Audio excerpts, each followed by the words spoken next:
ચાલો, ધોરણ 11 માટે અપેક્ષિત વિદ્યાર્થી મિત્રો,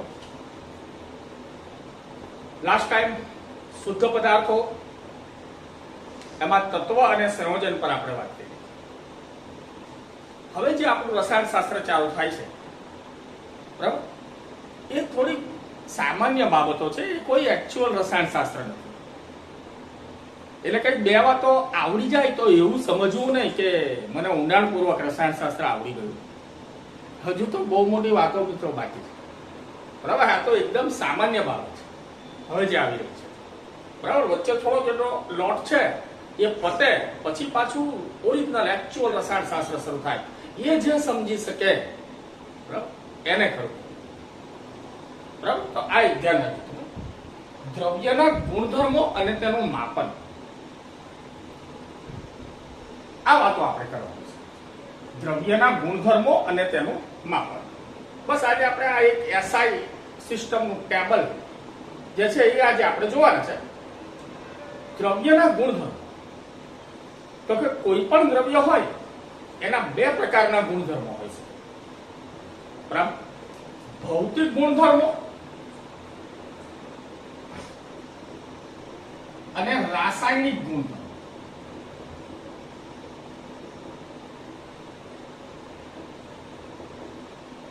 ભૌતિક ગુણધર્મો અને રાસાયણિક ગુણધર્મો, બરાબર. ધ્યાન, ભૌતિક ગુણધર્મો અને રાસાયણિક બે પ્રકારના ગુણધર્મો હોય છે, ધ્યાન, બરાબર છે. તો આ જે ભૌતિક અને રાસાયણિક ગુણધર્મો છે એ કેવા અને કયા? તો કે કોઈ પણ દ્રવ્યને કોઈ પણ રસાયણ વગર તમે માપી શકો એ ભૌતિક ગુણ. અને જે માપવા માટે તમારે કોઈ ચોક્કસ પદ્ધતિ વાપરવી પડે, કોઈક રસાયણની જરૂર પડે કે આ ઉષ્મા કે ઉર્જાની જરૂર પડે, એ તમારા રાસાયણિક ગુણ. તો આ રીતે ભૌતિક અને રાસાયણિક ગુણધર્મો છે. ભૌતિક ગુણધર્મો કે જે પદાર્થનું સંગઠન બદલ્યા વગર, કોઈ પણ ચેન્જ આપ્યા વગર કે ઓળખ કર્યા વગર અવલોકી શકાય. પદાર્થ કયો છે તે પણ તમારે જાણવાનું જરૂરી નથી. એવી રીતે આ માપી શકાય. કયો દ્રવ્ય શું છે એ જાણવાની પણ જરૂર ન પડે, બરાબર. એને ભૌતિક ગુણધર્મોથી ઓળખવામાં. જેમ કે ગલનબિંદુ. હવે કોઈ પણ પદાર્થ કયા તાપમાને ઘનમાંથી પ્રવાહીમાં ફરે એના માટે એ પદાર્થ કયો છે એ પણ તમારે જાણવાની જરૂર પડે નહીં, બરાબર. આ એક ભૌતિક ગુણધર્મ. ગલનબિંદુ, ઉત્કલન બિંદુ, ઘનતા. ચલો, ઘનતા બરાબર વજન ભાગ્યા દળ ભાગ્યા કદ, તમે જાણો છો, જૂની વાત છે. ડેન્સિટી D બરાબર વેઇટ બાય વોલ્યુમ. આ ઘનતાનું સૂત્ર છે, ડેન્સિટી D, બરાબર. હવે તમારે કોઈની બી ઘનતા કાઢવી હોય તો એ દ્રવ્યનું વજન કરી લો, ગમે તેટલું વજન કરો, ગમે તેટલું, પછી એને એ વજન કરેલા દરેક કણે કણને માપિયામાં નાખીને એનું વોલ્યુમ માપ કાઢી લો, અને જે વજન આવ્યું એના ભાગ્યા પેલું કદ કરી નાખો, એ તમારી ઘનતા. એના માટે પદાર્થ કયો છે, કેટલો છે, આની પર તમને જરૂર, બરાબર. તો આ છે આ ભૌતિક ગુણધર્મો, બરાબર. જ્યારે રાસાયણિક ગુણધર્મોના ઉદાહરણો, કેટલીક રાસાયણિક પ્રક્રિયાઓનો પણ સમાવેશ થાય. જેમ કે એસિડિક. કોઈ પણ દ્રવ્ય છે એ એસિડિક છે કે નહીં એ જાણવા માટે તમારે એની યોગ્ય બેઝ સાથે પ્રક્રિયા કરવી. યોગ્ય બેઝ સાથે જો એક ક્ષાર અને પાણી આપશે તો તમારું અજ્ઞાત દ્રવ્ય છે એ એસિડ છે. તો એસિડિકતા માપવી, એવી જ રીતે બેઝિકતા માપવી, બરાબર, કે બેઝિકતા નક્કી કરવી, બરાબર. એના માટે યોગ્ય સામે તમને રસાયણ જોઈએ, બરાબર. અને દહનશીલતા, તમારું દ્રવ્ય દહનશીલ છે કે નહીં એના માટે તમારે ઓક્સિજન સાથે એની રાસાયણિક પ્રક્રિયા કરાવી, બરાબર. તો આ રીતે તમારા કોઈ ચોક્કસ રાસાયણિક ક્રિયાઓથી જે તમે જાણી શકો એ તમારા દ્રવ્યના રાસાયણિક ગુણધર્મો, બરાબર. એટલે બે પ્રકારના ગુણધર્મો, ભૌતિક અને રાસાયણિક. આ છે આ દ્રવ્યના ગુણધર્મો, બરાબર. ઓકે. ભૌતિક અને રાસાયણિક. બરાબર? રંગ, ગંધ, સ્વાદ, ગલન બિંદુ, ઉત્કલન બિંદુ, ઘનતા, આ બધા ભૌતિક ગુણધર્મો કહેવાય. જ્યારે એસિડિકતા છે, બેઝિકતા છે, દહનશીલતા છે, બરાબર, આ બધા રાસાયણિક ગુણધર્મો કહેવાય. બરાબર? તો આ બે પ્રકારના ગુણધર્મો કોઈ પણ દ્રવ્યના હોઈ શકે. પછી એ દ્રવ્ય તમારું તત્વ, સંયોજન, મિશ્રણ કોઈ બી હોય, જે બી હોય તે.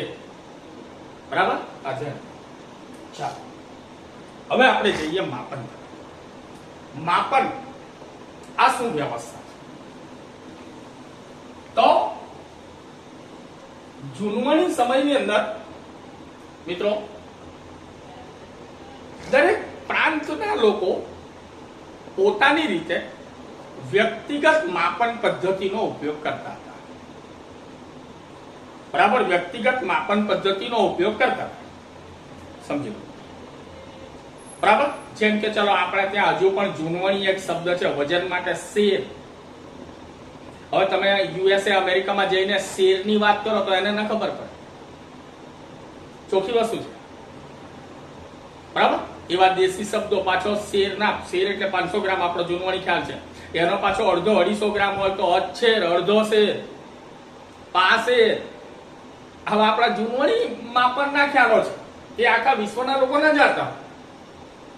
બરાબર? એટલે એવું નક્કી કરાયું વિશ્વમાં કે ભાઈ જ્યારે તમે ઇન્ટરનેશનલ કોમ્યુનિકેશન એટલે કે આંતરરાષ્ટ્રીય વ્યવહાર જ્યારે કરો, બરાબર, ત્યારે આંતરરાષ્ટ્રીય ઢબે નક્કી થયેલી જે માપન પદ્ધતિ એમાં તમારે કોઈ પણ માપ બતાવવું. પછી એ વજન હોય, લંબાઈ હોય કે જે બી નક્કી કરેલા યુનિટો છે એ એકમોમાં જ તમારે વાત. બરાબર?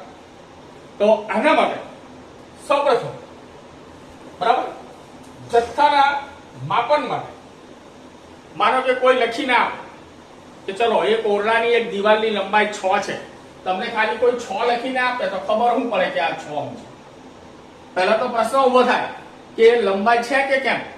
બરાબર? એટલે એનો યોગ્ય બાજુમાં એકમનો સિમ્બોલ તમારે લખવો. બાજુમાં કોઈ સ્મોલ એમ લખીને આપે એટલે તમને ખબર પડી જાય, બરાબર છે, કે ભાઈ આ મીટરમાં વાત છે. બરાબર? એટલે કોઈ પણ દ્રવ્ય જથ્થો કે જે કઈ માપન હોય એની પાછળ યોગ્ય એકમ હોવો જરૂરી છે.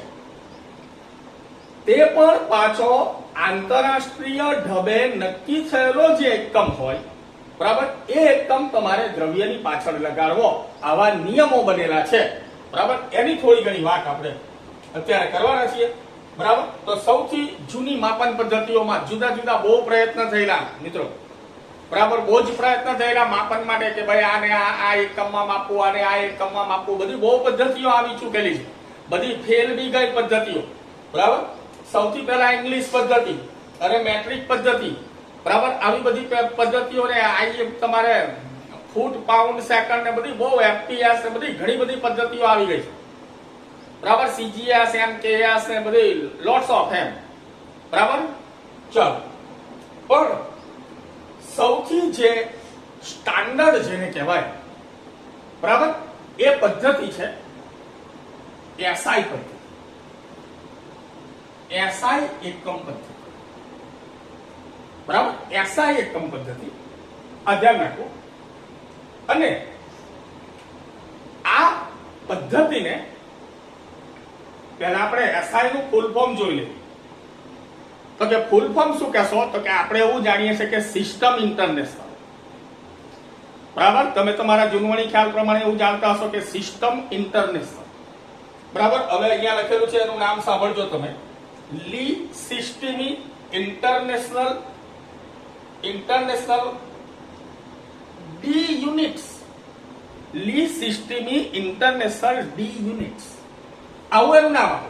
કોઈ કહે કે આપણે તો સિસ્ટમ ઇન્ટરનેશનલ બોલીએ છીએ, આ લી સિસ્ટમી ઇન્ટરનેશનલ ડી યુનિટ્સ આ શું છે? બરાબર? તો લગભગ મિત્રો બહુ ઓછા લોકો આવું જાણતા હશે. આ હું તમને હકીકતમાં કહી દઉં કે આ વ્યવસ્થા છે ને ફ્રેન્ચ કન્ટ્રીઓમાં. તો ઇંગ્લિશ જે ભાષા છે એ અલગ અલગ કન્ટ્રીઓમાં એમાં થોડો ફેર પડતો. તો આ ફ્રેન્ચ ઇંગ્લિશમાં નામ છે. બરાબર? આ લી સિસ્ટમી ઇન્ટરનેશનલ ડી યુનિટ્સ આ ફ્રેન્ચ લેંગ્વેજ નું નામ છે. બરાબર છે?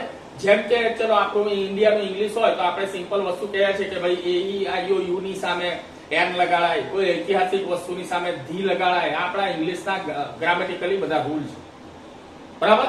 તો એવી જ રીતે આ ફ્રેન્ચ ઇંગ્લિશમાં આ લી અને ડી એ એવા કોઈ પૂર્વર્ગો છે કે જેમાં આપણે એ એન ધી વગેરે વગેરે વાપરીએ છીએ એમ, બરાબર. એટલે આ લી સિસ્ટમ ઇન્ટરનેશનલ ડી યુનિટ્સ આ નામથી કોઈ પ્રભાવિત થવાની જરૂર નથી. આપણા મુજબ એ નામ છે સિસ્ટમ ઇન્ટરનેશનલ, બરાબર. આ ધ્યાન એ ફ્રેન્ચ ઇંગ્લિશ મુજબ નામ છે. આપણે એમાં ઉતરવાની કે પડવાની બહુ જરૂર. ચાલો, એની 11મી સામાન્ય સભા જે મળી, બરાબર, CGPM general conference on waits and measures તરીકે ઓળખાઈ અને એમાં પેરિસમાં હસ્તાક્ષર થઈને આ કન્વેન્શન મેથડ તરીકે એને જાહેર કરી, બરાબર. તો એક ડિપ્લોમેટિક સંધિ હતી. અલગ અલગ દેશના લોકોને ભેગા કરી, બરાબર, અને ફાઇનલી એકમો નક્કી કરવા એવી એક ડિપ્લોમેટિક જોડાણ જેને કહી શકાય એવો અહીંયા આ જોડાણ હતું. અને આ પદ્ધતિને મિત્રો IUPAC અને IUPAP નામની સંસ્થાઓએ પણ સમર્થન આપ્યું છે, કે જે વિશ્વની બહુ જ મોટી સંસ્થાઓ કહેવાય. International union of pure and applied chemistry આ વિશ્વ જગતમાં રસાયણશાસ્ત્ર પર કામ કરતી એક સંસ્થા છે. એવી જ રીતે international union of pure and applied physics આ ફિઝિક્સ પર કામ કરતી એક આંતરરાષ્ટ્રીય લેવલની સંસ્થા છે. આપણે IUPAC સાથે વધારે પડતો સંબંધ રહેશે, બરાબર. કે નવા નવા નામો આવે, નવા નામોના નવા રસાયણોના નામ શું રાખવા, એને માન્યતા આપવી કે નહીં આપવી, બરાબર. નવા નિયમો શું છે, બરાબર. નવી વસ્તુ શું મૂકવાની છે, આ બધી જ વસ્તુ IUPAC ઉપર આધારિત છે. તો આવી સંસ્થાઓએ પણ આ SI એકમ પદ્ધતિ જેને કહેવાય, બરાબર, એને માન આપ્યું છે. અને એમણે કીધું છે કે ભાઈ આ પદ્ધતિ પ્રમાણે જે માપન નક્કી થયું હોય, બરાબર, એ જ માપન પ્રમાણે વિશ્વમાં માપન ચાલવા જોઈએ. હા, પછી તમે તમારા લોકલ વ્યવહાર માટે તમારા લોકલ જે માપનની વ્યવસ્થા છે એને વાપરો, બરાબર. શેર, અચ્છેર, બરાબર, ડઝન, કોડી, સમજી લો, બરાબર. આ બધા આપણા લોકલ એકમો છે. તો એ લોકલ એરિયા પૂરતા મર્યાદિત છે, પણ આંતરરાષ્ટ્રીય વ્યવહારોમાં એ વસ્તુ નહીં છે, બરાબર. તો આ SI સિસ્ટમ જે છે, જો મિત્રો ફરી એકવાર કહું છું કે આ કોઈ બહુ મોટું રસાયણશાસ્ત્ર નથી. હા, આને કંઈક સમજી ગયા, શીખી ગયા એનો અર્થ એવો નથી કરવાનો તમારે કે તમે કંઈ બહુ જાણી ગયા. હા, હજુ તો બહુ મોટું વિભાગ બાકી છે, સમજો. તો આ SI એ કઈ ભૌતિક રાશિઓ નક્કી કરી છે એને જરાક આપણે 7 વસ્તુઓ અહીંયા લખી શકીએ. એના એકમના સિમ્બોલ લખીશું, બરાબર. આ 7 બાબતો તમારે રેડી કરવાની રહેશે. સૌથી પહેલા છે લંબાઈ. તો લંબાઈ માટે સિમ્બોલ નક્કી થયો સ્મોલ l, લેન્થ. અને એનો આંતરરાષ્ટ્રીય એકમ નક્કી થયો મીટર. સ્મોલ m લંબાઈ. સ્મોલ l રસાયણશાસ્ત્રમાં સ્મોલ l ક્યાંક આવે એટલે તમારે સમજવાનું કે લંબાઈની વાત કરે છે અને એ માપન દર્શાવવાનું છે મીટર. પછી આ બધા એકમોનો ઉદ્ભવ ક્યાં થયો અને કેવી રીતે થયો અને આ બધું આપણે નેક્સ્ટ વિડીયોમાં લઈશું. પહેલો એકમ છે લંબાઈ માટેનો મીટર. બીજો છે દર. સ્મોલ m માસ અને એનો આંતરરાષ્ટ્રીય એકમ છે કિલોગ્રામ. Small KG. જોજો, સ્મોલ લેટર, કેપિટલ લેટર, આ ધ્યાન રાખવાનું રહેશે, બરાબર. ચાલો, દળ કિલોગ્રામ. સમય small T time, small T time, એનો આંતરરાષ્ટ્રીય એકમ નક્કી થયો છે સેકન્ડ. તેમ સમય માટે સેકન્ડ. ફરી કહું છું કે આટલી વાત આવડી જાય તો તમે બહુ જાણી ગયા એવું નહીં સમજતા, બરાબર? હજુ બહુ મોટી વાતો બાકી. ચલો, વિદ્યુત પ્રવાહ. વિદ્યુત પ્રવાહ કેપિટલ આઈ, જ્યાં રસાયણશાસ્ત્રમાં કે કોઈ પણ તમારા વિજ્ઞાનની અંદર કેપિટલ આઈ સિમ્બોલ આવે, બરાબર, એ વિદ્યુત પ્રવાહ આઈ, અને એનો એકમ છે એમ્પિયર, કેપિટલ એ. કેપિટલ સ્મોલ એ, કેપિટલ એ. આ કેપિટલ એ છે, બાકીના બધા સ્મોલ લેટરો છે. એ છેલ્લે આપણે વાત કરીશું કોણ સ્મોલ લેટરમાં આવે, કોણ કેપિટલ લેટરમાં આવે. ચાલો, ઉષ્માગતિકીય તાપમાન. તાપમાન temperature, capital T. Capital T તાપમાન, એનો એસઆઈ પ્રમાણે માપન છે કેલ્વિન. કે કેપિટલ કે કેલ્વિન. બાકી આપણે જનરલી અંશ સેલ્સિયસમાં માપન કરીએ, બરાબર? અંશ સેલ્સિયસ, ફેરનહીટ, આ બધા એના માપનના એકમો છે. બધા એકબીજા સાથેના સંબંધો પણ કાઢીશું આપણે સમય જતા, બરાબર? તો આ રીતે કઈ આ તાપમાન, ઉષ્માગતિકીય, કેલ્વિન, પદાર્થનો જથ્થો, દ્રવ્યનો જથ્થો સ્મોલ એન. સ્મોલ એન રસાયણશાસ્ત્ર માટે બહુ જ કામની વસ્તુ. પદાર્થનો જથ્થો સ્મોલ એન, મોલ, એને મોલમાં દર્શાવો. અગાઉના વિડીયોની અંદર મેં મોલ ઉપર ખાસી વાતો કરેલી છે. કોઈ પણ દ્રવ્યનો જથ્થો મોલમાં દર્શાવો. મોલ બહુ મોટી વાત છે મિત્રો, આપણા રસાયણશાસ્ત્ર માટે ધ્યાન રાખજો, બરાબર? બહુ કામની વસ્તુ છે આ, કાળજી. મોલ દ્રવ્યનો જથ્થો, અને છેલ્લે પ્રદીપ્તની તીવ્રતા, પ્રકાશની તીવ્રતા, આઈવી, બરાબર? જેનો એકમ છે કેન્ડેલા, સ્મોલ સીડી, બરાબર? કેન્ડેલા. આપણે બહુ એટલી બધી જરૂર નથી પડવાની કેન્ડેલાની, પણ તે છતાં બી ધ્યાનમાં આપણે, બરાબર? ચાલો, તો આ 7 એકમો વિશ્વવિખ્યાત એસઆઈ એકમ પદ્ધતિએ જાહેર કર્યા છે. ફરીથી જોઈ લઈએ. લંબાઈ સ્મોલ એમ, માપન માટે મીટર સ્મોલ એમ. દ્રવ્યમાન સ્મોલ એમ, માપન માટે કિલોગ્રામ કેજી. ટાઈમ, સમય સ્મોલ ટી, માપન માટે સેકન્ડ. પ્રવાહ કેપિટલ આઈ, માપન માટે કેપિટલ એ, એમ્પિયર. તાપમાન કેપિટલ ટી, માપન માટે કેપિટલ કે. દ્રવ્યનો જથ્થો સ્મોલ એન, મોલ, બરાબર? એનો મોલ એ એનો એકમ. પ્રદીપ્તની તીવ્રતા, જ્યોતની તીવ્રતા, પ્રકાશની તીવ્રતા, બરાબર? કેન્ડેલા એની અંદર, બરાબર મિત્રો? તો આ 7 એકમોને આપણે પરફેક્ટ રાખવા છે, અને આને આપણે ધ્યાનમાં આજે લઈ લેવા, બરાબર? બીજી વાત કે આમાં જે કેપિટલ લેટરોમાં આપેલું, તો યાદ રાખજો, એ કોઈ ને કોઈ, બરાબર, વૈજ્ઞાનિકના નામની યાદમાં એને કેપિટલ લેટરથી દર્શાવે છે. એમ્પિયર એ વૈજ્ઞાનિકનું નામ, કેલ્વિન એ વૈજ્ઞાનિક, એટલે એના નામ સિવાય જે જાહેર કરેલા છે એ બધા સ્મોલ લેટર, અને વૈજ્ઞાનિકોના નામને આધીન સંજ્ઞાઓ અપાઈ હશે એ બધા કેપિટલ, બરાબર? તો આજે આ 7 યુનિટ તૈયાર કરો મિત્રો. આગલી વાત આગલા વિડીયોમાં આપણે કરીશું.